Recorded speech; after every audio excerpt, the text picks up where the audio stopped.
Hey folks, Matty231 here with a interesting video today. Hopefully helpful video for you 166 ML and GLE owners with a 2012, 2013 to 2019-ish ML or GLE. We're replacing the rear shock absorbers in the car. The car's equipped with Airmatic. I'm not sure how similar they are between Airmatic and non-Airmatic. And saying that, are they not all Airmatic? I actually don't know. Anyway, our one's got Airmatic suspension, so if you've got a GLE 63 or a GLE 350 or a 250D or a 350D like we've got, then this should apply to you. And we're going to be following Mercedes workshop WIS guidelines closely. Sometimes I skip some things and change things around because sometimes it's a little over the top. But yeah, I'm going to walk through that with you today. So let's get straight into it. What we're going to do first is take the lining out of the back of the car. So we'll start with that first. We'll get it in the garage here, in the gap here, and get stuck in. Right, team. So open the boot up, and this is my wife's car, so it's filthy. As an ML should be, I guess. So take out our rear cover, and you've got this push latch here, and from memory it just sort of slides out and you can lift it out from the other side there. All right, then we're straight away getting into removing these, and I think there's screw holes here, so we'll take both sides out of those first.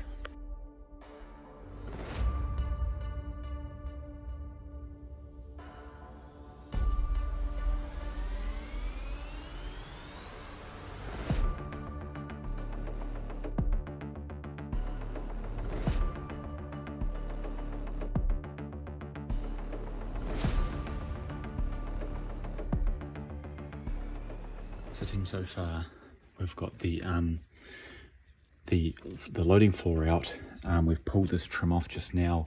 There's just a bolt here that is a Torx bolt. I think it's a T25, and then same with these T25s here for the little anchor points.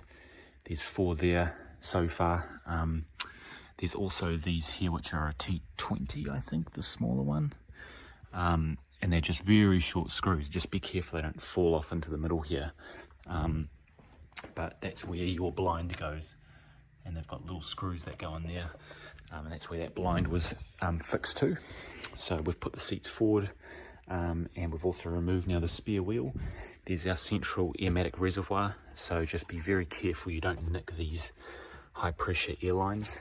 And this is a cover that goes over it like that, just to deaden out the noise, I guess.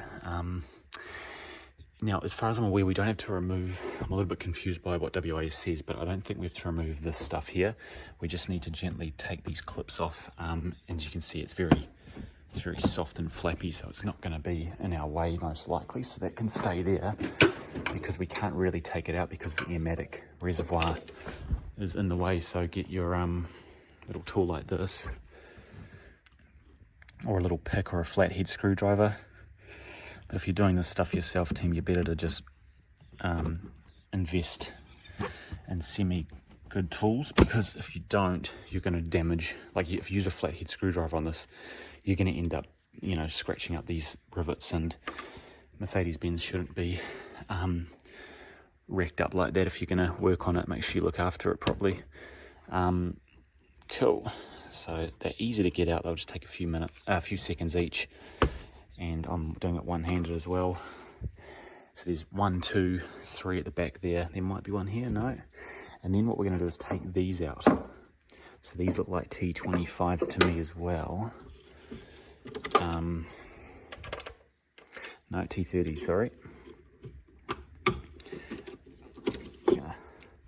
going to unscrew those as well. Same 2, and then we'll continue from there. We're probably going to end up taking those big eyelet anchors off as well. Cool, so just screw those out, team. T30, T30, and then these guys here, again, same tool again, little pry tool down here, easy, just clips off like that. That looks like a T30 or maybe even slightly bigger. But yeah, you don't have to go and like scratch these up, just gentle on them. Grab that, buzz it off with a ratchet, or if you've got a gun, that's even better. Otherwise, that's fine. And then we'll get those out, and then we should be able to continue by, from what I can tell here,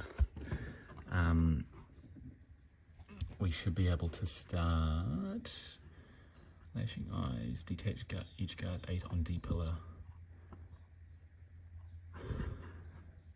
Oh yeah, that's each guard, yeah, that's different there.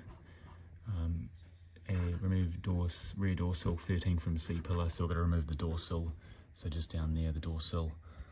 So we'll do that as well. And yeah, it's like it's this whole piece is one big assembly here, so we're going to take this whole piece out. This is separate from what I can tell, this middle carpet. And I think we need to remove it to get to those last little bolts that hold this rail in place. Right team, so the anchors are out. Now this part here is basically just sort of held in, so if you pop it up like that, you'll see these little straps here as well. Sorry, I didn't mention. These hook on to the bottom of the load floor. So your floor that goes up and down in the back here, these clip into it. So you can't just pull the whole load floor out. You've got to just quickly just rip these little tabs off gently, and that'll take that out. Cool, so now we've got those screws there, bang bang each side, and then we can, yeah, hopefully we don't have to remove the seats or anything. We can get into starting to sort of detach from the back side there, that carpet, but also your door sills here. So we're going to need see, we can't just pull it up. We've got to use just a prying tool again to gently unclip it without breaking the tabs. So team, not too difficult in the end. So we've got this left hand side out. So everything just sort of sits on little mounted tabs here, and little sort of ports in the side of the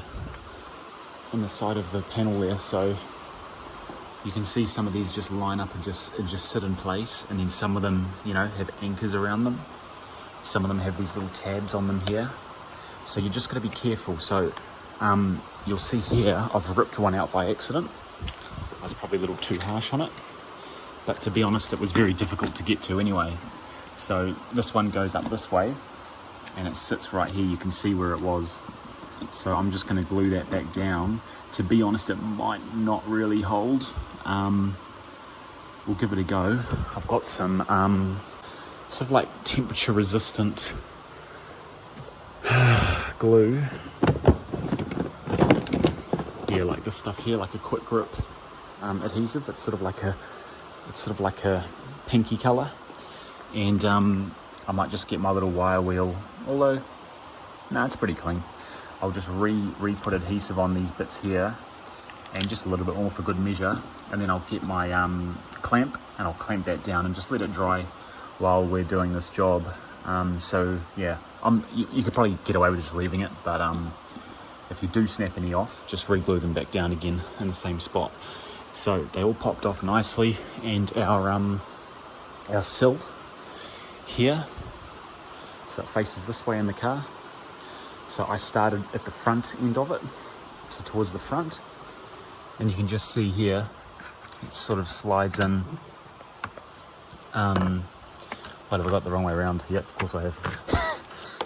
It just slides into place. See that little white clip there? It obviously goes into that hole just down there, that little hole there, and then these little tabs slide into these little these little points here.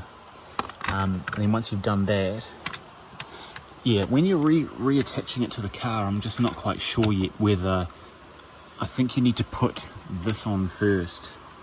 Because in parts of it, it felt sort of joint. This door seal was sort of joint in here somewhere. So I'll tell you how it's done once we get back to it, because I don't know personally. So now we're going to just simply pull the other side off. Just be careful with this side. You get your 12 volts, so there's going to be likely something there wanting to grab it. But yeah, you don't necessarily have to remove this rubber. You can just see at the back here, you know, you can get your hand or your prying tool and just grab in here and start gently pulling it out. So, oops. Just be careful, we don't want stuff falling into that electricity area down there. So we've got some random control components here. I believe that's the actual, that could be like the trailer hitch maybe or something, control unit, I'm not sure. It's quite randomly just stuck there. But anyway, just be mindful you don't sort of catch any wires as well. So let's continue pulling this side out. And yeah, just be gentle.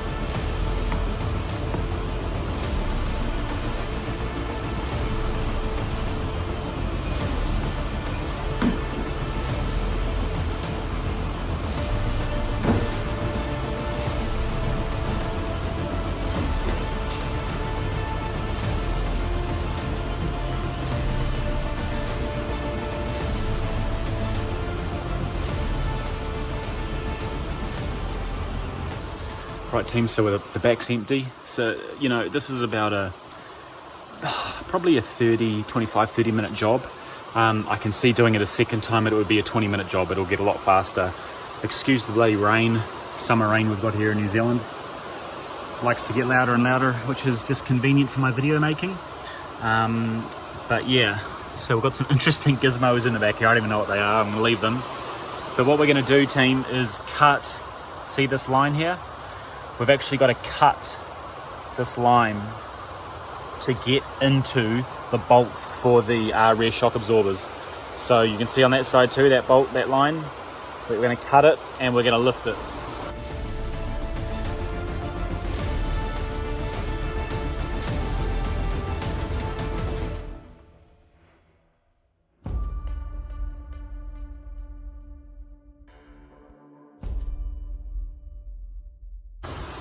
Right team, this is terribly hacky and not what I want to be doing in my car, but you've got to get a knife, cut that line like I said, and then there's this bloody stupid like insulation mat.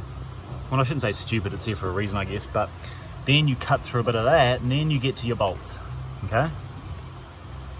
So I'm going to try and just leave it at that, and then once we reinstall it, we'll just fold it back down again and glue it, probably not. They say like to re-secure it and stuff. That's fine, see? So cool, we'll do the other side. Just be careful, see we've got that wire bundle? don't bloody cut that wire bundle, otherwise you're gonna have thousands of dollars in extra costs and time. So we'll cut that and then we're ready to go up on the lift. Feels like a mission already. Oh, there's another one of these bastards, look at it. There's two of them. 1, 2. Damn. Okay, let's continue. Right team, so the email's on the hoist now. We've loosened off all of the wheel nuts. Because they use the little flower type nut, you're best to use the specific tool. You can put a 17 mil socket on it, and they will come off, but you will damage the sort of what do you call it? You will damage the sort of flower lock design over time. So you're best to buy that tool. You can buy it from FCP Euro. And yeah, so I've just gently lifted the car up to keep enough weight on the tyre so I can loosen these off first before I lift it, because you don't really want to use a gun on those nuts. At least I don't anyway, just to protect them, because they're about $5 US each. So yeah, we're good to lift her up now, and we'll lift her up a little bit and then we'll take the back wheels off, and then we'll continue to lift her up and see what we need to do next. So we're on the hoist everything's wheels are off the back. Just check we're secure. If you're obviously going to be if you're not on a lift like me, just make sure that your axle stands are secure off your mounting points there. And then yeah, it's pretty simple really. We just take the fender liner off, we undo this big bastard here, and we undo the electrical connector just in here, and wow, yeah, wait a minute, I won't say it's easy until we do it, but yeah, undo that, undo the floor in the back, and I'm hoping we can pull it sort of out this way. I might be wrong, and slide it out. Might be guessing here, but that's what I think anyway. Otherwise we're going to have to drop the, worst case if that doesn't work, yeah, we're going to have to drop the rear control arm link there. But according to WIS, we don't need to do that. We don't even need to deflate the airmatic system apparently, but we do need to have some support on that rear axle. So while I say we pull that bolt out, we don't just pull it out and leave it and just Bob's your uncle, because that airmatic spring is still under pressure. So we don't want to just let that bolt out, because it'll then push the axle further down and possibly damage the airbag, which we actually replaced last year. I didn't video that team. A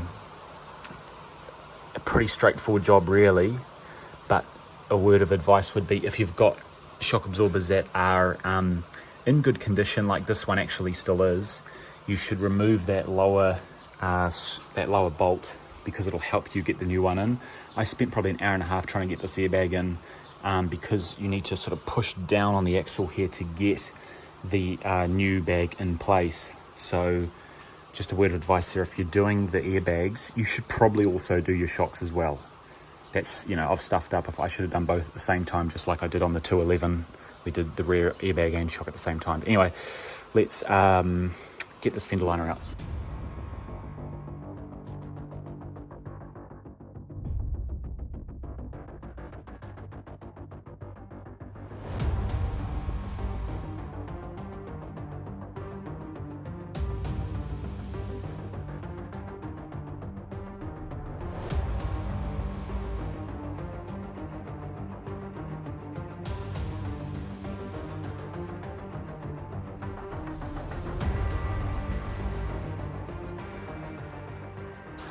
Right team, so the rear shock's out. So what we're doing team is we're keeping the airbag inflated. Now be very careful, make sure you've got a support under here. Take a little bit of the weight first, take a bit of the weight, then what I want you to do is take a bit of the weight off the base of the control arm. Then you can start undoing the two mounts at the top there. Once you've undone the last one, you might find, like mine, it just dropped out and swung out like this. So it just comes straight out. Or you might find you just need to lower this down gently and it'll come out, and then you can pull it out. Then you just undo those suckers there. And Bob's your uncle. So you've got your shock out. Now we can put our brand new one in. So I think they're exactly the same. I'm sure they're both exactly the same, to be honest. I don't think there'll be a left and a right. But we'll just unbox them. Now because I'm keeping one of them, I don't want to just rip cops to shreds.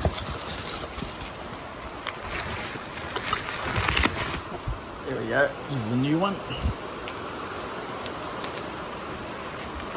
And something in German about 30 Newton meters.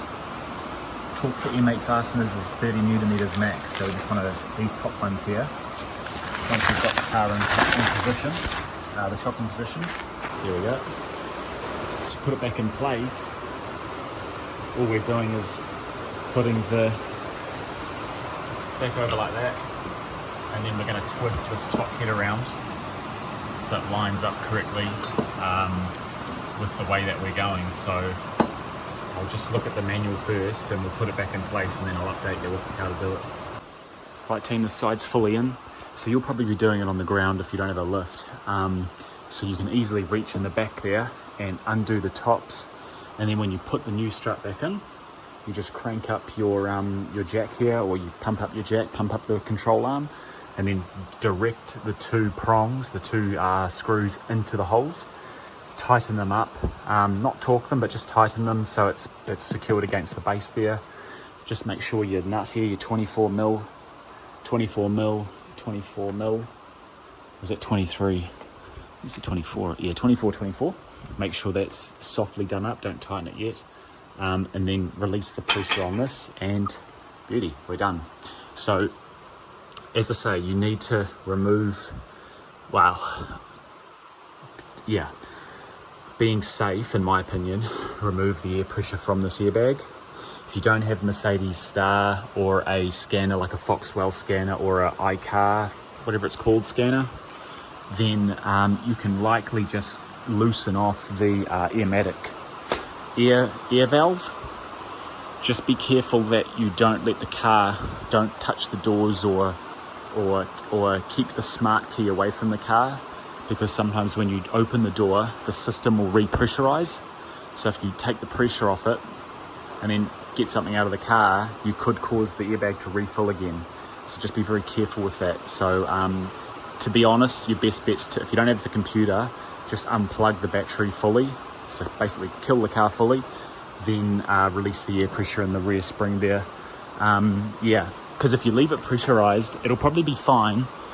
But if it was pressurized still, and I started cranking this up, I could upset the weight of the car on these jacks, or on this hoist here, or jacks, or whatever you're using.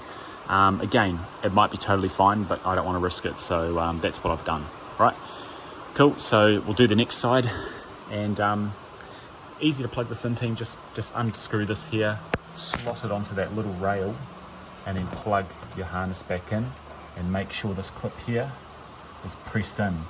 So when you're undoing it, press this out so it slides in when it's secure, and it slides out when it's unsecure, and then you can press down and pull the harness out when you're removing the shock absorber.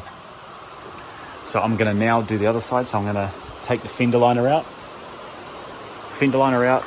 support in place, jack it up, take the pressure off it, take the airmatic pressure out. Before I do that, loosen off the screws on the shock. Then take the pressure out of this axle as well. But this shock's buggered anyway, so it probably won't be too bad to get out. Remove it, install it, lift it up, direct it into place. Do those top ones up relatively tightly, but not torqued. Do this up, and then we're ready to bring the car back down again. And we're sort of done actually, but I am doing the brakes, so I need to do a brake bleed on this. So we'll just put the fender liners back in place for now.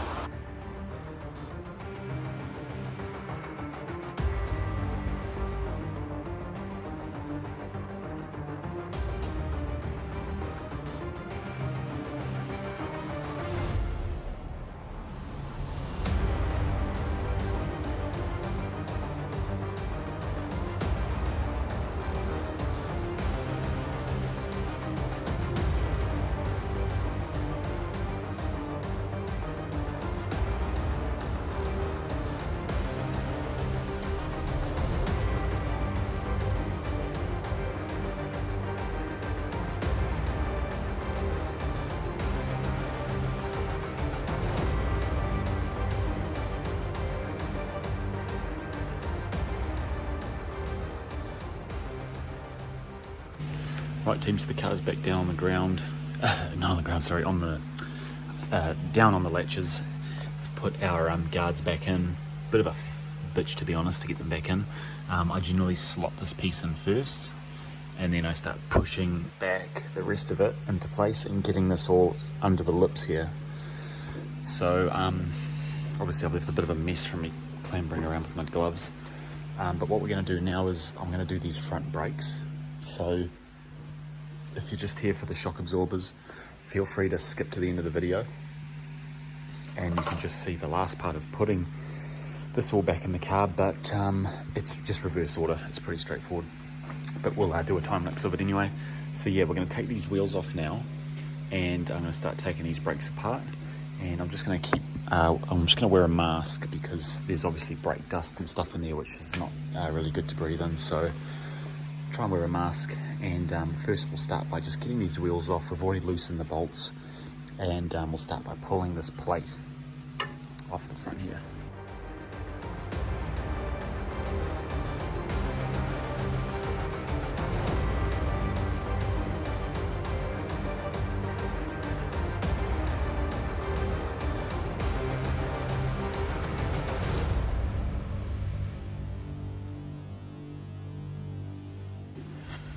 Right team, sorry about the lighting, it's really terrible. I can't hang this stupid light off of the guard here because it's not fully rolled in like it is on the other cars. So basically, that's our main caliper bracket there, right? That bolts onto here, screws onto there, and that's what carries the actual caliper itself. So the caliper's just hanging over here. But first what you do is you take off, those two bolts there, and they are 11mm hex bolts. So I had to go and buy a bloody socket set specifically for it because I didn't have an 11mm one, I only had a 10 and a 12. But yeah, you take the little dust caps off, which are those little things down there by the lug nuts, and then you've got access to those 11mm there. Screw them out. Once you screw them out, use like a little pick just to push them all the way out, and then you might have seen me use the pry bar. So use the pry bar to gently leverage against the old brake disc, push the caliper down at the top and the bottom alternating. You will see me do that hopefully, and it'll slowly back the piston in here off the brake pad, and then it allows the pads to separate enough from the disc so that you can pull the whole caliper off here, and then I can hang it up and just make sure you don't pinch the brake line itself. Cool. Then we took that off there. We took that off, and we then basically undid the little nut, the little retaining screw that holds the brake disc in place.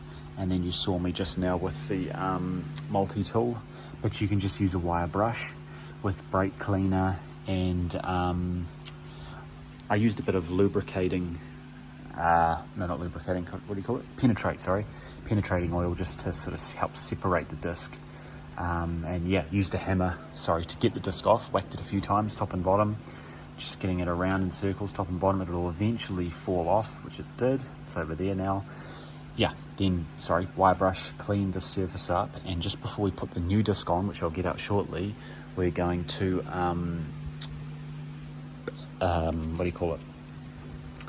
we're going to just chuck a little bit of, this anti-seize, just a gentle amount, like a very small amount, not too much. Some people cake it with it, you don't need to. And we'll just rub that in, and then we'll put the new disc on, screw that screw in, because I don't think the new discs have a new screw. If you thread the screw, make sure you buy a new one, because you don't want to get that stuck on at any point down the line. So we'll put a bit of this on now, put the disc on, and then reassemble in reverse order, so we'll time lapse that too.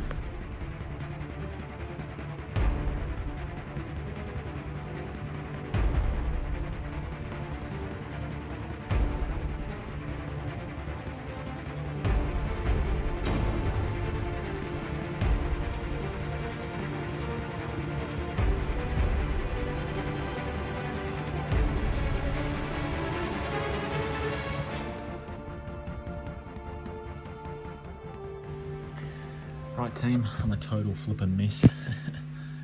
All the ground's a mess. We've done this right-hand brake system now. So you would have seen I slipped on the main carrier here, this piece. Put that on, torqued the bolts down to 80 newton meters, and then you got to do a 45-degree turn, which was flippin' near impossible. I think I got about 30 degrees. You're supposed to do 45, but mate, it's tight. So I'm just leaving it with that, about 30 degrees, but the book says 80 and 45 degrees stage 2. Now what we did is we inserted the first brand new brake pad here, and then we inserted the other brake pad into the carrier here before sliding the whole caliper back in, and then your two with the caps on them now, your two 11mm hex bolts then tighten in place to 55 Newton meters of torque.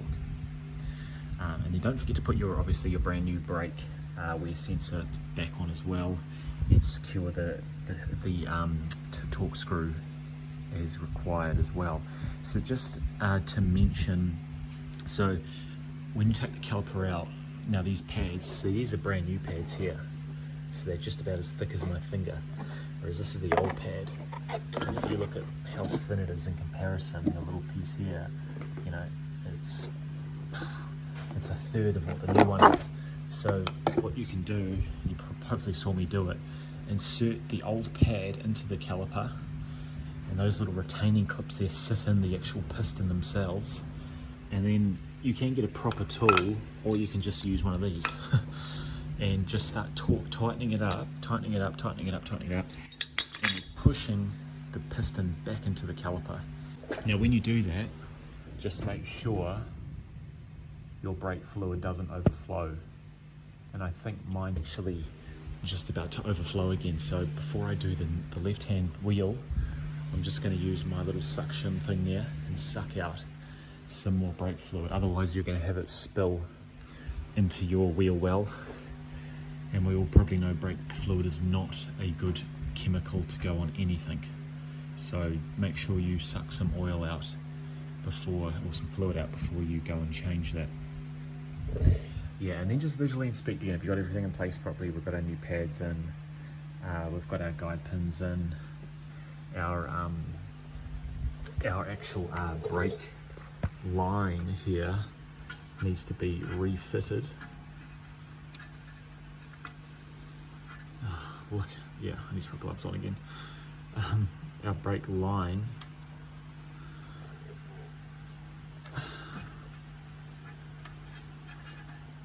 needs to just go back into place like that. Back into place. Normally, team, I'd give everything a little bit more of a decent cleanup, but because this car just gets smashed every day in all sorts of conditions, I'm just leaving it all pretty messy. But everything's done properly, at least mechanically, so we're all safe there. These are nice discs. These discs, team, are Brembos. There's the code there for them, 09A95821. Most other discs I've installed, like Zimmerman's, they have like a very white, very silver finish, whereas this is quite a dark metal grey finish. So I need to look at the break-in procedure, but first we'll get the other side done, and we'll also just do a quick brake fluid flush, get some new brake fluid in there, and then we'll get the wheels back on and go for a road test and see how we go. But yep, one side's done, now moving on to the next. Right team, so the brakes are done, both front axles have been done. So we've got our old pads in. Just a reminder as well team, I forgot to do it. Just make sure if you've got any grease with your new pads, make sure you apply it to your pins and your pads and the backs of the pads. Just a little film of it, don't do too much, right?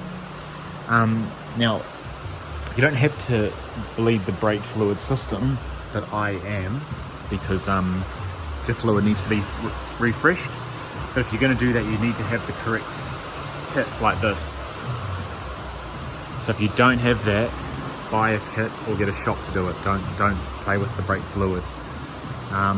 That's very key. You don't get air in the system. So I'm going to do that now. And basically all you're doing is filling up the reservoir here with, you know, say 1.5 litres or 1 litre of brake fluid, and we're putting pressure on the cap of the reservoir, and then we're opening the bleed nipples on the brakes and bleeding the fluid through. So on the 166 here, you'll see these little nipples on top. These are our brake fluid bleeding points. So there's one here as well. Sorry about the rain. And what you're doing is you're doing it in this order. So you're doing it from the furthest point to the closest point of the brake booster or the brake reservoir. So we do the back left in this case first, then we do the back right, then we do the front left and the front right. If you're in the States or, you know, left-hand drive car, you'll do the back right first, the back left, the front right, front left. So all you're doing is bleeding some of these screws out, bleeding the fluid out, getting all the dirt and sediment out, and then eventually when it's clear, then you can close the valve and move to the next pit wheel. Just make sure you know, just make sure you keep that reservoir topped up and you don't let any air get into the system from that. So I'm not going to record all of them because I'm in a rush now, I've got to finish it, but I'll show you just one of the examples of doing one of the axles.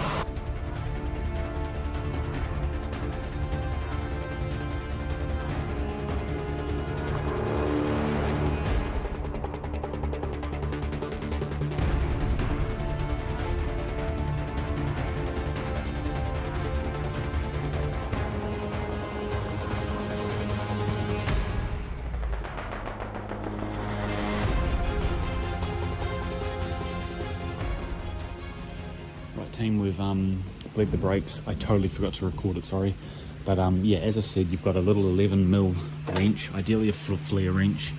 You're taking these little plastic knobs off, you put a little bit of pipe on it, a little bit of PVC pipe, PVC sort of like clear bendable plastic pipe, and then you can use like a bottle like this, for example, and you crack the little nut and it'll bleed out all the fluid.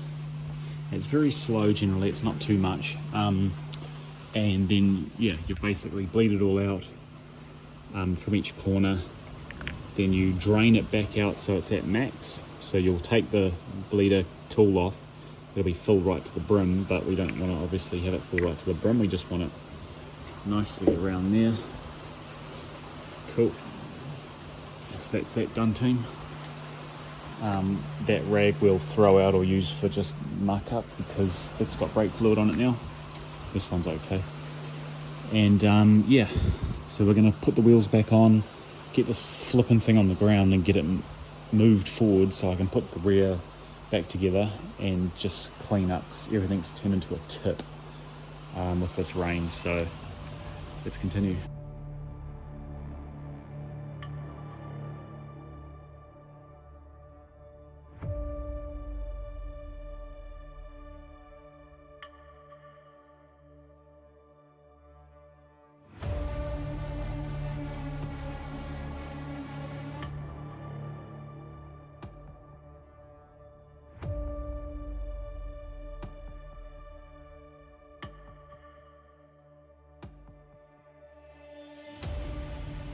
Right team, last step. I'm stuffed out. It's been like probably a 7-hour job so far, and I need to get it finished. So we're at the nice and easy stage now, where we just put the back together again. All we're going to do is go in reverse order. So we're going to put our trims in. We're going to put our rivets back in place. Going to make sure these rails are set up correctly. And yeah, just start reassembling. I am also just going to, for the sake of it, vacuum quickly just a bit of debris from the padding where the strut braces are, and I've torqued those down already, so that's fine. So yeah, they shouldn't be more than 30 Newton meters according to the Bilstein shock, but in the manual in WIS it says 45 Newton meters, so I'm just going to follow what Bilstein said just so I don't shred the tops of the shocks. So yeah, let's do a bit of vac and get it back together.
Right team, we've just gone for a little drive, so we've put everything back together, got on the road. Just checked and cleared any codes on the airmatic, because we obviously unplugged some of the sensors without the battery fully unplugged, and the car was running when we let the air out of the airbag, so we just reset those and everything's running well. The car doesn't knock or make any noises, so everything's put back together well. We're just checking as well that these new discs are breaking in. So you can see there's a nice, you can see the sort of grainy surface on it. That's just normal, that's part of the break-in. But so far really good. They're nice and warm. There's no real like bad marks or obvious things that aren't sort of bedding in properly. So this disc here is slightly less. It's got a few more bits of the original coating on it. So when we get back, we'll just check it once more, but otherwise they look pretty good. And the car brakes nicely. It brakes from a straight line, so it's not pulling one side to the other. So all that is good. So yeah, there's nothing really to do, to be honest, team. It's all in good operating order. I'm not going to bother getting too much into detail on Star Diagnostics, but if you've got, obviously a lot of you won't have this machine, so like at the end of the day, if you replace the rear shock absorbers and the ADS, it'll still work. It'll just have a stored code for when it was unplugged, but everything else should work fine. Just make sure as well you do check your wheel nuts. So when I put them back on, always make sure you tighten them up. You don't want to drive around and have your wheel fly off. And it's always a good idea just to check them a few days later again, just to be doubly sure in case anything's sort of adjusted as you've been driving it. But yeah, lovely sweet summer here. It's actually been pretty good, to be honest, in the last few weeks. But anyway, we'll turn off our computer here, put everything to rest, and call it a night. It's literally, yeah, what, 8 o'clock now. I started about 9 AM. I've probably had 2 hours break in total, so it's been like a 9-hour job. To be honest, best if you split it up, you know. Most of you won't be doing front brakes and shock absorbers, but realistically, the shock absorbers were about probably 5 hours of the job, and the brakes were about 4 hours of the job, so it takes a bit of time. Anyway, team, I don't make much videos on the ML because I don't really know how many, well, I don't see much engagement with them. So if you do like this video, or if you don't, just let us know in the comments. Good feedback, or oh crikey, I lost it, too tired, need to go to bed. Any criticism, obviously constructive criticism, please, that'd be good. And yeah, if you do like the videos, like it, and also subscribe, because if I see people subscribing from these videos with the ML, I'll do more, because yeah, there'll be no doubt more work to do on this car. But if I don't get the engagement, I'm not going to really bother filming it. I'll just do it in my own time. But yeah, have a good rest of your day and stay tuned. Cheers.